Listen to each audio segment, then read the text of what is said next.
Welcome, Mr. Lachlan. Would you ask your question, please? Thank you, Chair. Members of the public have the right to ask questions at meetings of this council.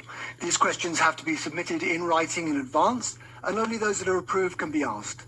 Following the council's answer, the questioner has the right to ask a supplementary related question, less than a minute long, and get a further answer. These supplementary questions are very important because they allow the questioner to probe areas of ambiguity or vagueness in the first scripted answer.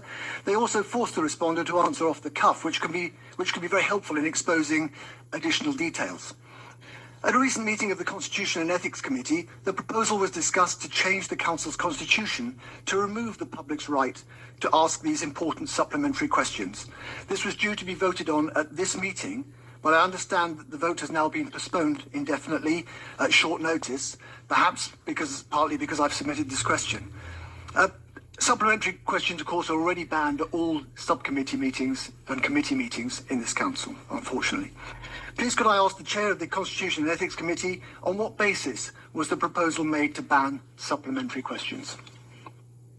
Thank you, Mr. Lachlan. Councillor Sanderson? Well, thank you, Chair, and thank you very much for the question.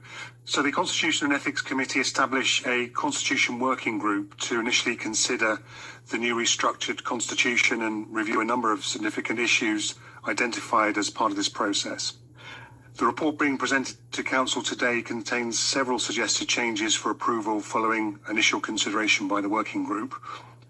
At its meeting on the 4th of September, the Constitution and Ethics Committee discussed amendments to public questions procedures suggested for consideration by the working group. Excuse me. One suggested change included the removal of supplementary questions at full council.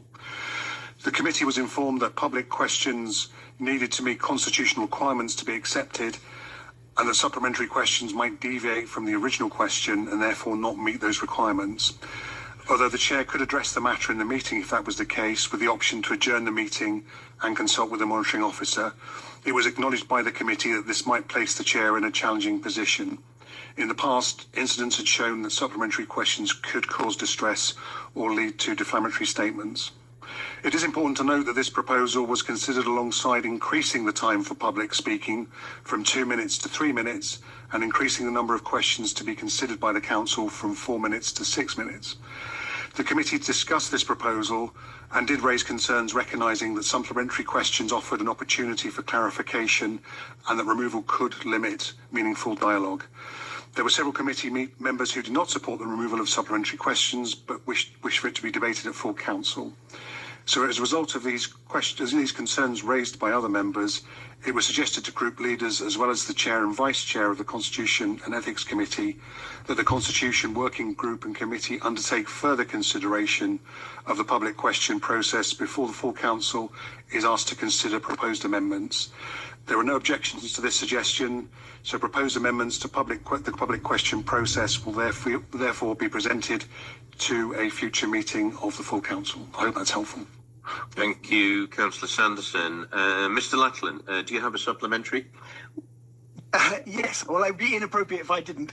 It all seems very unclear, doesn't it? The proposal to ban these supplementary questions came from somewhere we don't know.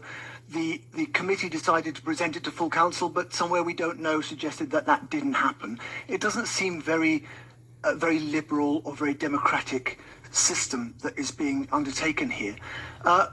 Which future council meeting will this proposal be brought to, if any?